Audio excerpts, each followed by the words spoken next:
Alright guys, I have some brand new Antonio Brown news for you guys, but before we get to that, really quickly, I'm going to be live streaming literally as soon as this video goes live. We're going to be doing a simulation from 2002 all the way to the current day of the NFL using Madden 20. I have these great mods installed, so if that's something you think you'd like, which I'm pretty sure most of you guys would, I'm going to be live on twitch.tv/FlightMike. It's in the description down below. Furthermore, if you could take a moment to subscribe, turn my notifications on, and if you're already subscribed, just drop a like. That really helps the channel grow. We're on the grind to 100,000 subscribers before the brand new NFL season. Now, without further ado, break!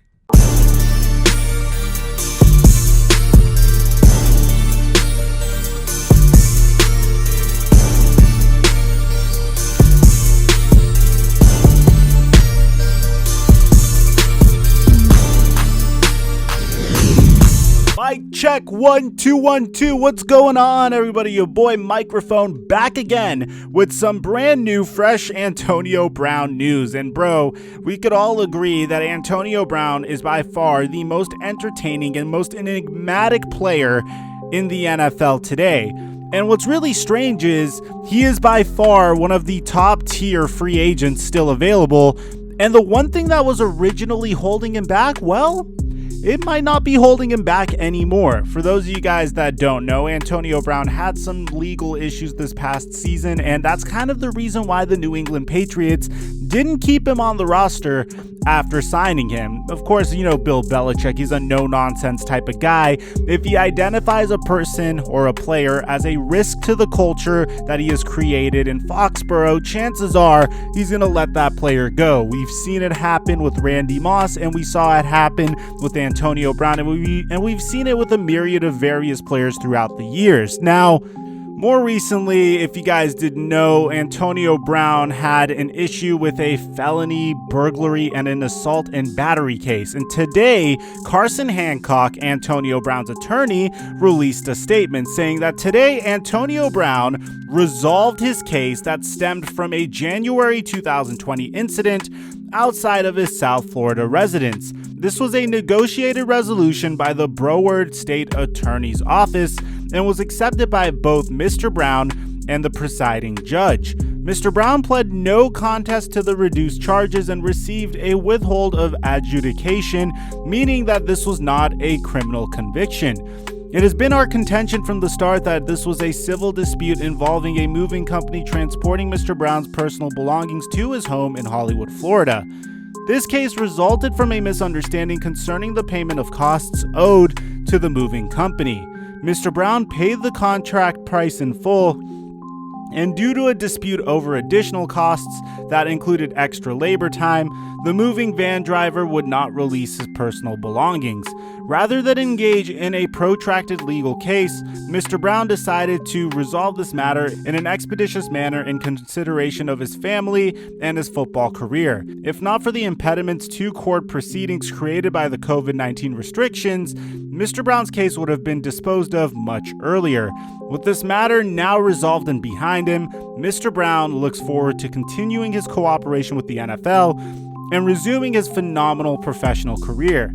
He has achieved so much throughout his life from both a personal and a professional standpoint, and will continue to do so. So, for those of you guys that want me to sift through that fancy lawyer jargon, I will definitely do it for you, and I'll explain it in about 20 seconds or less. Ready? Let's go.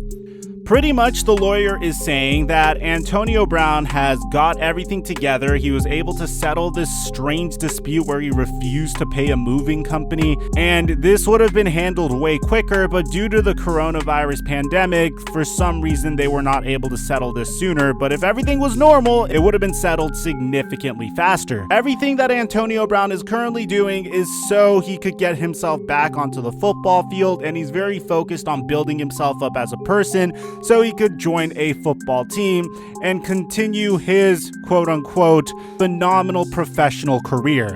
Now, with that being said, there's a little bit more to do with this, because the day before, Antonio Brown posted a very vague picture onto Instagram with every team that he's ever played for in the NFL. It was a picture of him in a Raiders jersey, a Steelers jersey, and a Patriots jersey, which if you ask me is very fascinating because he never really officially took the field for the Oakland Raiders, but whatever. There was 3 pictures there, and he was hinting that his 4th team is going to be announced really soon. Now, we've made a lot of videos about this in the past.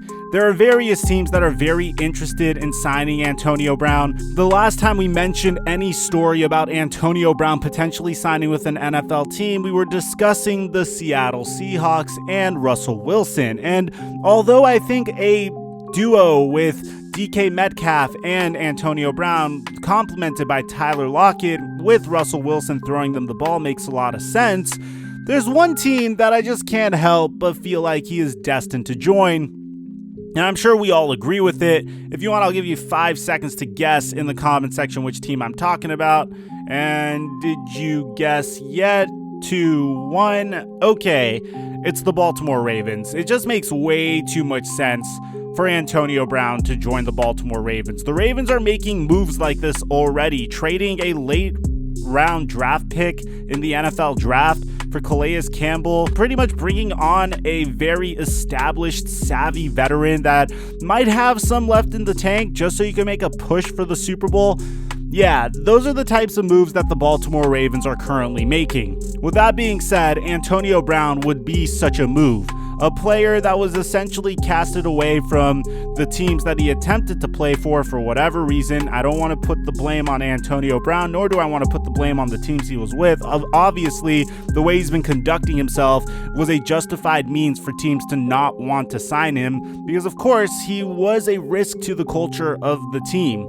So it made sense why Antonio Brown didn't have any team before, but the only team that I think could bring him along and essentially tame the beast that is Antonio Brown, the team that already had the most prolific offense in the NFL last season and could definitely use Antonio Brown's experience as well, would have to be the Baltimore Ravens. So you have Lamar Jackson underneath center.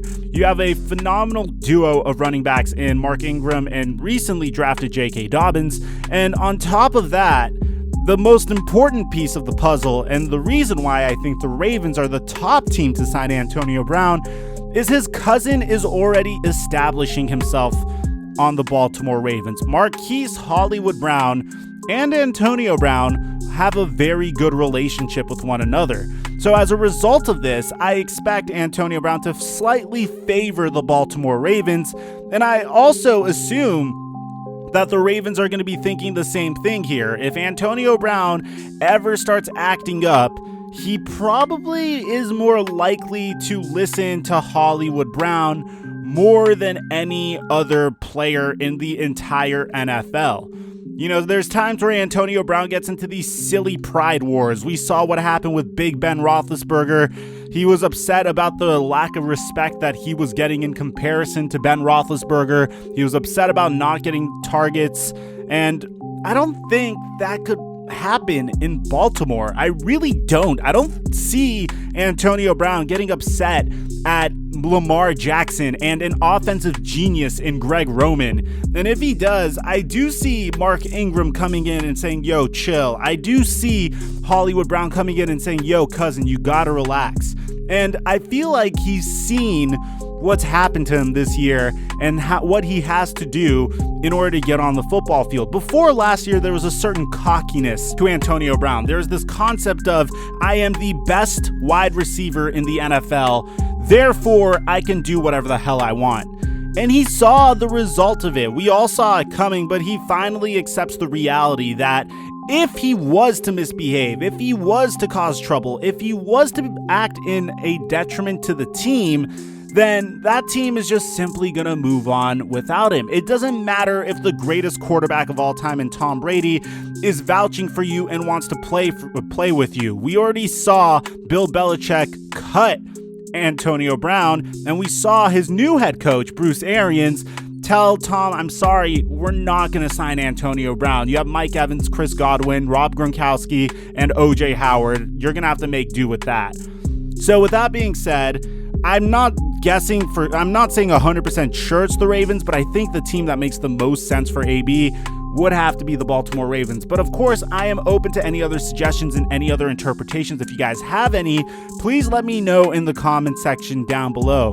Aside from that, guys, I am live streaming on Twitch right now, so I hope I see you guys there. I'm your boy Microphone, and I'll catch you guys in our next upload.